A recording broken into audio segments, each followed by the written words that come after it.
नमस्कार। Modern school Gandhidham से मैं forum Mehta Hindi second language की आपकी अध्यापिका। आप सभी जो इस वीडियो को देख रहे हैं उन सभी का आज की ई क्लास में अभिवादन करती हूँ और आपके सुंदर स्वास्थ्य की कामना करते हुए आज की ई क्लास शुरू करने जा रही हूँ। गद्य 16 कल्पना शक्ति। गद्य के लेखक का नाम है बालकृष्ण भट्ट। बालकृष्ण भट्ट के साहित्य सर्जन के बारे में और गद्य के बारे में हम थोड़ी सी इन्फॉर्मेशन प्राप्त करेंगे।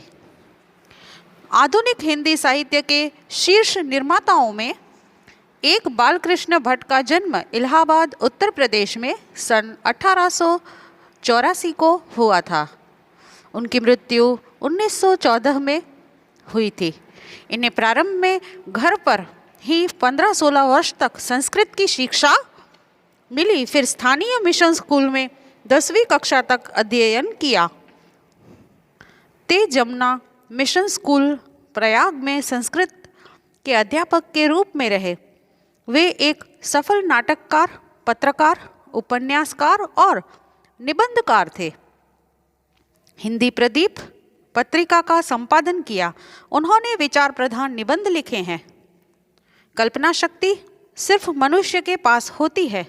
अन्य कोई प्राणी कल्पना नहीं कर सकता क्योंकि वह सोच नहीं सकता। प्रस्तुत निबंध में लेखक ने कल्पना शक्ति के महत्व को दर्शाने की कोशिश की है। वे कहते हैं कि कल्पना शक्ति व्यक्ति की प्रतिभा का परिचायक होती है। कवि और लेखक अत्यंत कल्पनाशील होते हैं। अपनी कल्पना के आधार पर ही वे दुनिया के अमर साहित्य का सृजन करते हैं। कल्पना सृजन के लिए अनिवार्य तत्व हैं, किंतु लेखक व्यंग्यपूर्ण भाषा में हमें यह भी बताने से नहीं चूकते कि सिर्फ कल्पना करना पर्याप्त नहीं होता, बल्कि अभ्यास ज़्यादा महत्वपूर्ण होता है। तो ऐसा ही एक गद्य कल्पना शक्ति हम पढ़ेंगे और समझेंगे। मनुष्य की अनेक मानसिक शक्तियों में कल्पना शक्ति भी एक अद्भुत शक्ति है। यद्यपि अभ्यास से यह शतगुण अधिक हो सकती है, पर इसका सूक्ष्म अंकुर किसी किसी के अंतःकरण में आरंभ से ही रहता है, जिसे प्रतिभा के नाम से पुकारते हैं और जिसका कवियों के लेख में पूर्ण उद्गार देखा जाता है। कालिदास, श्रीहर्ष, शेक्सपियर, मिल्टन प्रभृति कवियों की कल्पना शक्ति पर चित्तचकित और मुग्ध है। अनेक तर्क वितर्क भूल भुलैया में चक्कर मारता टकराता अंतः की इसी सिद्धांत पर आकर ठहरता है कि वह कोई प्राक्तन संस्कार का परिणाम है या ईश्वर प्रदत्त शक्ति जीनियस है। कवियों का अपनी कल्पना शक्ति के द्वारा ब्रह्मा के साथ होड़ करना कुछ अनुचित नहीं है, क्योंकि जगत सृष्टा तो एक ही बार जो कुछ बन पड़ा सृष्टि निर्माण कौशल दिखलाकर आकल्पांत फरागत हो गए। पर कविजन नित्य नई नई रचना के गंठत न जाने कितनी सृष्टि निर्माण चातुर्य दिखलाते रहते हैं। समझेंगे। मनुष्य का अर्थ होता है मानव शक्ति। अब मानव इंसान जो है, अनेक मानसिक शक्तियों में इंसान के पास बहुत सारी शक्तियाँ होती है जो प्राणियों के पास नहीं होती। कल्पना शक्ति भी एक अद्भुत शक्ति है, ऐसा वे कहते हैं।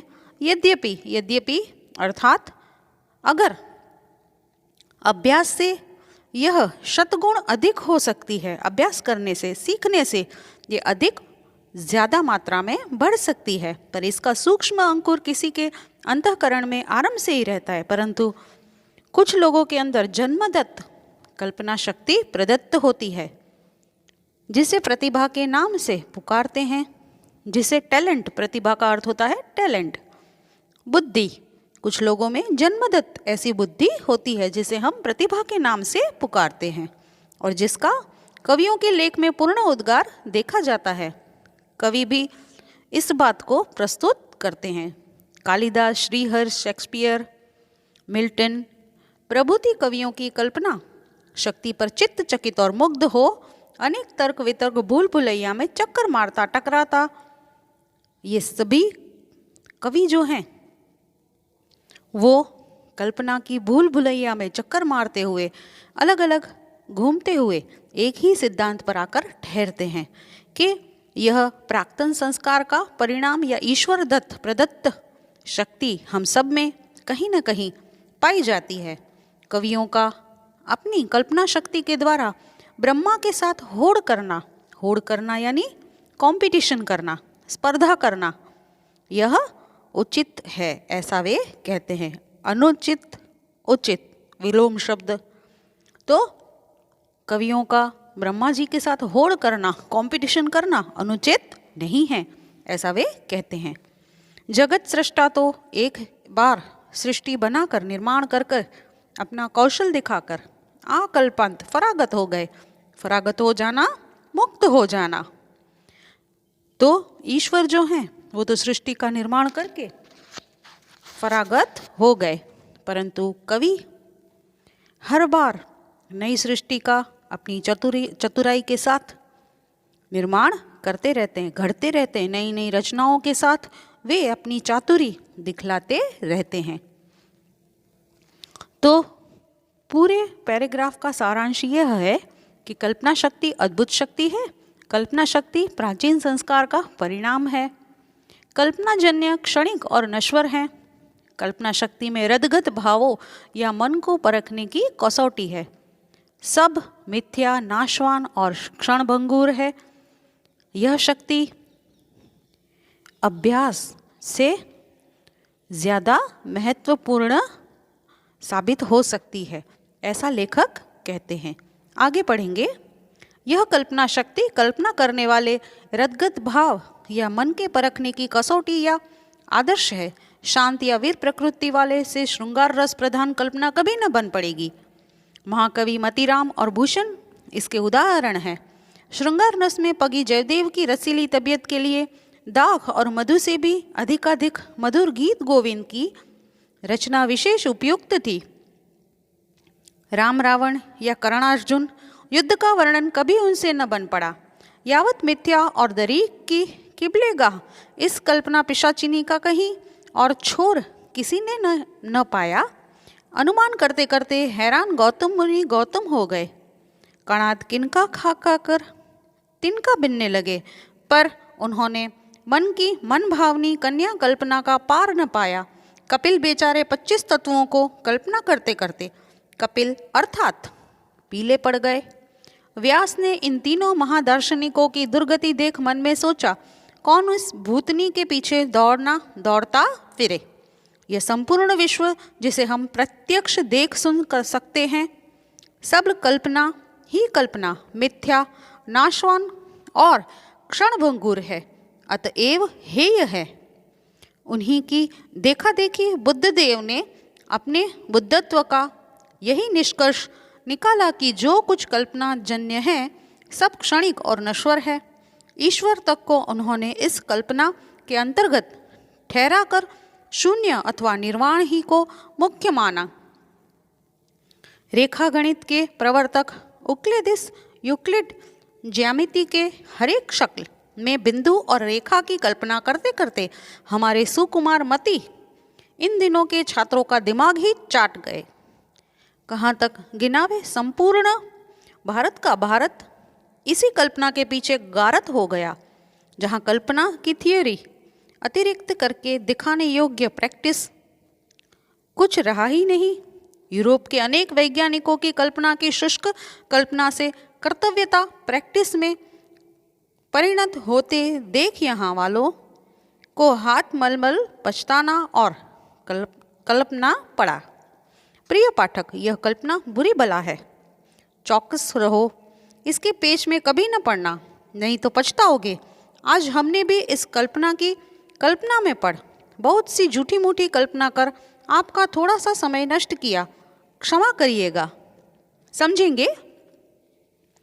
लेखक कहते हैं यह कल्पना शक्ति कल्पना करने वाले के रदगत भाव, हृदय के भावों को प्रस्तुत करती है। यह मन को परखने की कसौटी है, ऐसा वे कहते हैं। शांत या वीर प्रकृति, शांति प्रिय लोग जो हैं या वीर प्रकृति के स्वभाव, प्रकृति का अर्थ होता है स्वभाव के लोग जो होते हैं, वे श्रृंगार रस प्रधान कल्पना कभी न बन पड़ेगी, उनसे ऐसा काम नहीं होगा।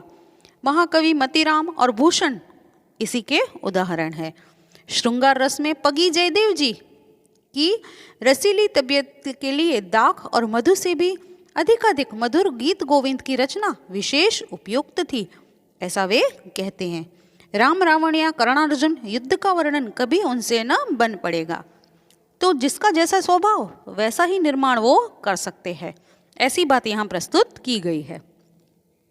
यावत मिथ्या और दरीक की किबलेगाह, इस कल्पना पिशाचिनी का कहीं और छोर किसी ने पाया है। अब मिथ्या दरीक की किबलेगाह, किबलेगाह का अर्थ होता है सम्माननीय काबा, ऐसा कहा जा सकता है। सम्माननीय व्यक्ति के लिए इस शब्द का उपयोग होता है। तो वे कहते हैं कि कल्पना पिशाचिनी का कहीं और छोर नहीं पा सकते हैं। अनुमान करते करते हैरान गौतम मुनि गौतम हो गए। कणाद किनका खा खाकर तिनका बिनने लगे, पर उन्होंने मन की मन भावनी कन्या कल्पना का पार न पाया। कल्पना करते करते, विचार करते करते वे कभी भी उस कल्पना से बाहर नहीं आ पाए। ऐसी बात जो है वो यहाँ प्रस्तुत की गई है। कपिल बेचारे 25 तत्वों को कल्पना करते करते कपिल अर्थात पीले पड़ गए। व्यास ने महादार्शनिकों की दुर्गति देखकर मन में सोचा, कौन इस भूतनी के पीछे, भूतनी अर्थात कल्पना, कल्पना के पीछे दौड़ता फिरे। संपूर्ण विश्व जिसे हम प्रत्यक्ष देख सुन सकते हैं, कल्पना ही कल्पना क्यों करनी है? ये सब मिथ्या और नाशवंत है, क्षणभंगुर है, अतएव हेय है, ऐसा भी वे कहते हैं। हेय का अर्थ होता है त्यागने योग्य, छोड़ने योग्य, खराब, तुच्छ। तो वे जानते थे कि ये सब कैसा है, तुच्छ है, निरर्थक है। उन्हीं की देखा देखी बुद्ध देव ने भी अपने बुद्धत्व का यही निष्कर्ष निकाला, यही अर्थ निकाला। जो कुछ कल्पना जन्य है सब क्षणिक और नश्वर है, ऐसा वे कहते हैं। ईश्वर तक को उन्होंने इस कल्पना के अंतर्गत ठहराकर शून्य निर्वाण ही को मुख्य माना, ऐसा वे कहते हैं। रेखा गणित के प्रवर्तक यूक्लिड, उक्लेदिस ज्यामिति के हरेक शक्ल में बिंदु और रेखा की कल्पना करते करते हमारे सुकुमार मते इन दिनों छात्रों का दिमाग ही चाट गए, ऐसा कहा गया है। कहाँ तक गिनावे, संपूर्ण भारत का भारत ही इसी कल्पना के पीछे गारत हो गया। गारत हो जाना, नष्ट हो जाना, बर्बाद हो जाना, सिर्फ कल्पना करते करते, परंतु प्रैक्टिकली हम उसका अनुभव नहीं करते हैं तो उसका कोई अर्थ रहता नहीं है, कुछ रहा ही नहीं, ऐसा वे कहते हैं। यूरोप के अनेक वैज्ञानिकों की कल्पना शुष्क कल्पना से, कर्तव्यता से परिणित होते देख यहाँ वालों को हाथ मल पछताना और कल्पना पड़ा। यूरोप के वैज्ञानिक जो हैं वो प्रैक्टिस करते हैं, कल्पना करने में अपना समय जो है वो व्यर्थ नहीं करते, इसीलिए यहाँ के लोगों को पछताना पड़ा। प्रिय पाठक, लेखक कहते हैं, प्रिय पाठक, यह कल्पना बुरी बला है, आप समझिए, चौकस रहो, इसके पेच में कभी न पड़ना, नहीं तो पछताओगे। आज हमने भी इस कल्पना की कल्पना में पढ़ बहुत सी झूठी मूठी कल्पना कर आपका थोड़ा सा समय नष्ट किया तो हमें क्षमा करिएगा, ऐसा लेखक कहते हैं। तो कल्पना शक्ति गद्य आपको समझ में आया होगा। गृह कार्य देखेंगे, सविस्तर उत्तर लिखिए। फर्स्ट क्वेश्चन, बालकृष्ण भट्ट के निबंध लेखन पर प्रकाश डालिए। सेकंड क्वेश्चन, लेखक ने कल्पना पिशाचिनी अथवा भूतनी किस भाव से कहा है? आशा रखती हूँ आपको बालकृष्ण भट्ट का गद्य कल्पना शक्ति समझ में आया होगा। ऐसे ही किसी नए गद्य या पद्य के साथ हम फिर से मिलेंगे। आप सभी जो इस वीडियो को देख रहे हैं उन सभी का धन्यवाद।